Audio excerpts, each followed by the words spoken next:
ní dọ́nà aṣọ mélòó ń Jésù ni. Allahu Akbar. So nígbà tá a dẹ̀ wà ń léèwé sẹ́ tá a bá inú àwọn kẹ́ni láàárọ̀ tá a bá ń ṣe wọn ni mo fẹ́ kí n dàbí Jésù nínú ìwà pẹ̀lẹ́ kò sẹ́ni tó gbọ́rọ̀ bínú lẹ́nu rẹ̀ lẹ́ẹ̀kan. Yakumullah.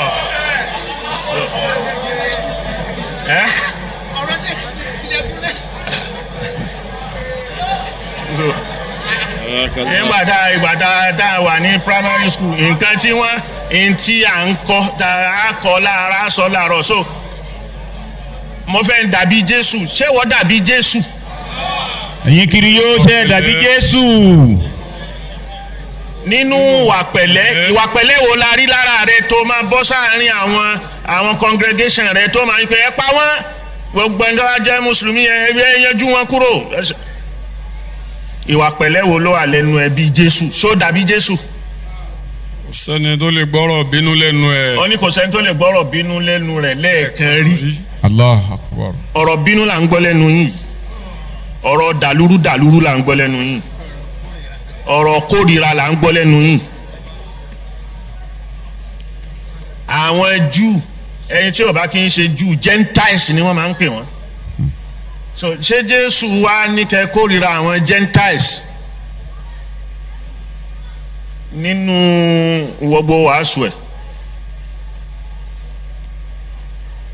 kódà ẹni wọ́n persecute òun náà kàn ságbélébù ọkẹ ká àgbà fún yín bẹ́ẹ̀ pé òun náà ni wọ́n kàn ságbélébù torí ọ̀rọ̀ táwa fẹ́ lò yìí.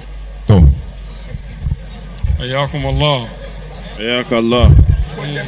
agbada bẹ́ẹ̀ ni.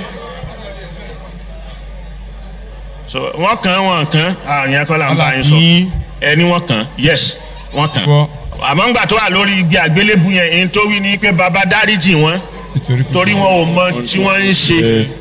so kí ni wọ́n ti ṣe fún wọ tí wọ́n wá sọ̀rọ̀ tó dùn ẹ́ tó burú tó nǹkan tí wọ́n fi kàn yẹn tí wọ́n wá mú mọ́ra tó wá ń sọ yín pé baba dáríjì wọn torí wọn mọ nǹkan tí wọ́n ń ṣe ni.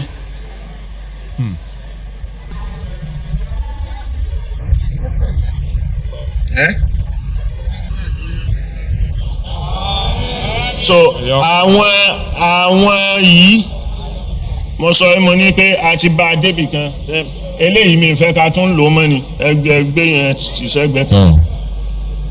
bàbá ti make point ń bẹ̀. mo ti yọ point mi tí mo fẹ́ lò ń bẹ̀.